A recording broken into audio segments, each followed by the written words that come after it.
The following program is a production of HEW Entertainment and contains views, opinions, commentaries, and content that may offend some subscribers of this show. Listener discretion is advised. It's that time once again for HEW Entertainment Radio.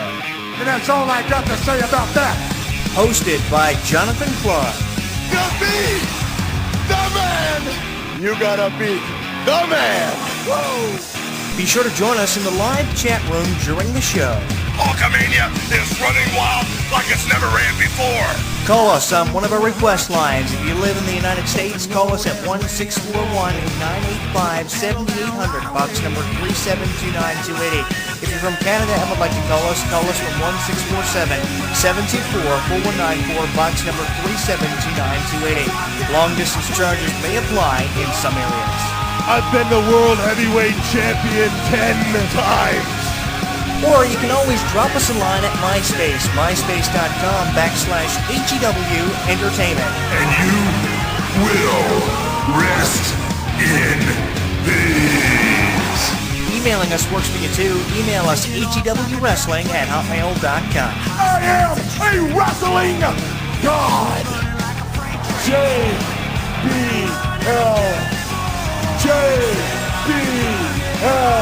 And now, without any further ado, here is your host of HEW Entertainment Radio on the official website of HEW Entertainment, Jonathan Clarke.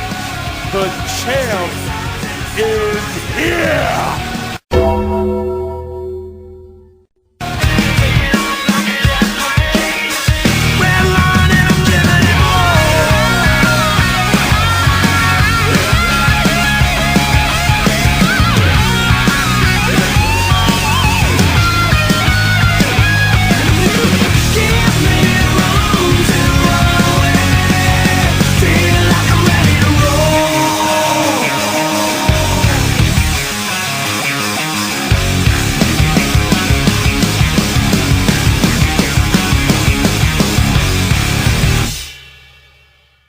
Streaming live on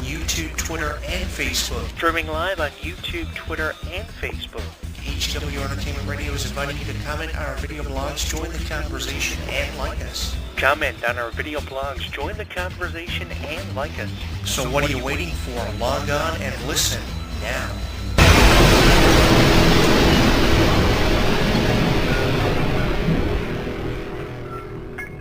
Don't miss out on any of the action. Download our app on the App Store, Google Play, and the official website of HEW Entertainment. Once you download and install it, you'll get caught up on news, YouTube videos, and more. Download it now.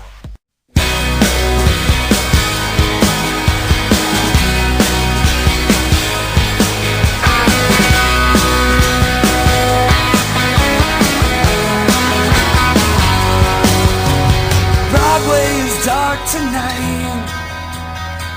A little bit weaker than you used to be. Broadway's dark tonight. See the young man sitting in the old man's bar, waiting for his turn to die.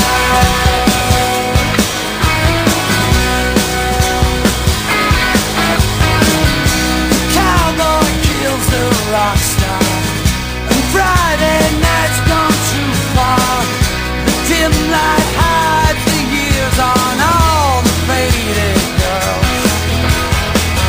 Forgotten but not gone. You drink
'cause you live in a world that you're best forgotten when you're thinking of a joke, and nobody's gonna listen to the one small point I know they've been missing around here. Broadway is dark tonight, a little bit weaker than it used to be. Broadway is dark tonight. See the young man sitting in the old man's bar, waiting for his turn to die.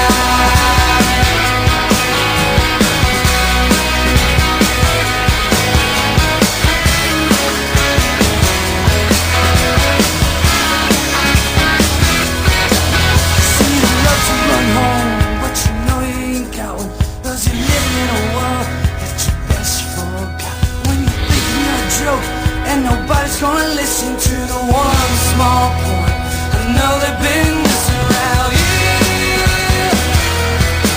Around here.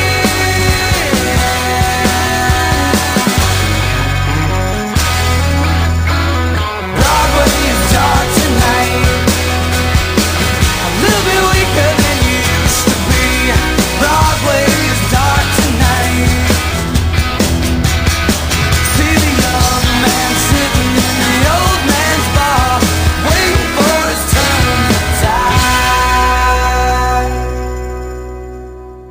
I'm your host, Jonathan Clarke. How's it going, guys? And the top headline, of course, on ProfessionalWrestling.com and .net and various other wrestling news websites found throughout the internet is the brand split, which is rumored to be happening over the next couple of weeks. So to coincide with this, in the written column that I brought up on my website for In This Corner with Jonathan Clarke, I thought I would drop a video blog with my opinion on the brand split in it for you. Take it for what it's worth. I think it's a really exciting time to be a wrestling fan because this is the first time in years we're really going to be seeing a brand split and the brand extension really being used to its fullest potential. I think the last time we saw anything done with the brand extension with Raw, SmackDown, NXT was 2010 through 2011. Since then, for the better part of the last 5 years, it's pretty much been all Raw being 3 hours and being live and the primary show for WWE, and with how SmackDown now has been considered the B show for years now with it going live. I think it really coincides and really transits really effectively and really, is similar in a lot of ways from years that we've seen it. But I think with SmackDown going live, the whole struggle for power happening between the McMahons, everything really makes sense now in WWE. But I really wish it was happening around WrestleMania time rather than halfway through the year with so many critical things after having happened in the fallout of WrestleMania 32. Dean Ambrose now is champion, the popularity of the New Day, the feud between the McMahons, of course Shane McMahon, Stephanie McMahon, and Triple H, all in this struggle for power. Vince McMahon seems to be caught up within the middle of it. So I guess the brand split really makes sense with everything happening in that regard, with the struggle for power happening between the McMahons, Triple H,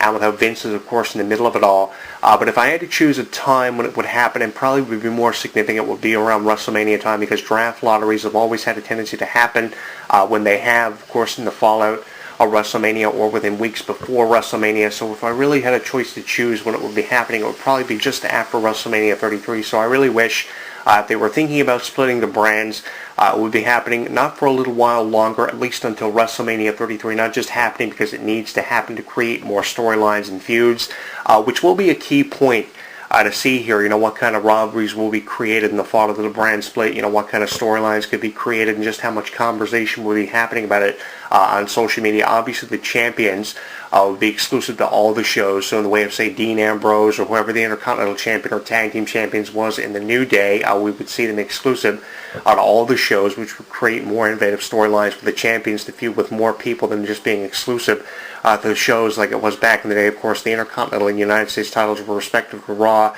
and SmackDown. Sometimes they would change up the titles, so I'm really looking forward to seeing the champions exclusive to both shows and seeing what would happen in the way of creating storylines. Also, who the general manager would be officially. Of course, I know there's been the storylines about who would be the SmackDown general manager. With SmackDown going live, Theodore Long has been showing up on Raw making matches. SmackDown general manager of the past also have been making somewhat of cameo appearances, although Stephanie believes she has got it secured to be the SmackDown general manager.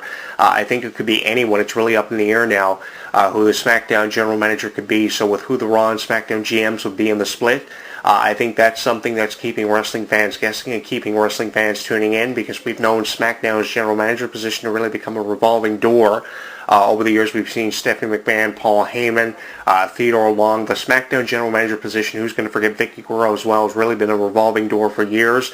So if they choose the SmackDown GM, I really hope it doesn't continue to be a revolving door and the SmackDown GM stays as is, because I think that, that's been a revolving door, and that's really been a reason why the ratings have really been down for SmackDown in years prior. Now, what I'm hoping to see happen for SmackDown is something similar to what happened in 2004-2005 when Paul Heyman was a driving force behind the SmackDown storylines. I hope they have great writers as they have in years prior for SmackDown storylines, because now with SmackDown going live, I think this is one of the biggest reasons why the brand split could be happening, and I really think SmackDown needs to have a lot of emphasis on it in the way of promotion, critical things happening to keep us tuning in and to keep us guessing in the way that it did years ago, because in 2004-2005, you have Brock Lesnar appearing every week on SmackDown, you have Brock Lesnar as your champion, you had names like Kurt Angle to fuel the show along with John Cena and Booker T, some of the upcoming promising stars on the show. So I think that with a lot of emphasis on SmackDown needed, I think great storylines need to be happening for SmackDown, probably better storylines than what we've seen in years. And obviously,